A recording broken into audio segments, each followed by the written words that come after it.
अगर कहीं अल्लाह हमें खैर का वसीला बनाता है तो इसमें हमारा तो कोई कमाल नहीं है।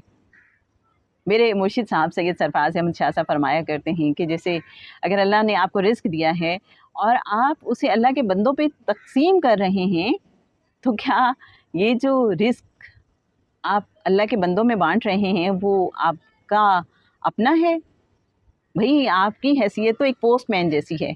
जैसे पोस्टमैन के पास डाक होती है जो वो पोस्ट ऑफिस से लेता है और फिर सब में तक़सीम कर रहा होता है, तो बस ऐसा ही है, हमारा भी अपना तो कुछ भी नहीं है।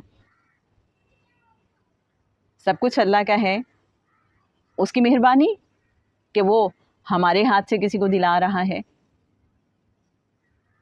तो हमने क्या करना है? आजिज़ी में रहना है। किसी चीज़ का मान नहीं करना कि बस ये मेरी अपनी वजह से है।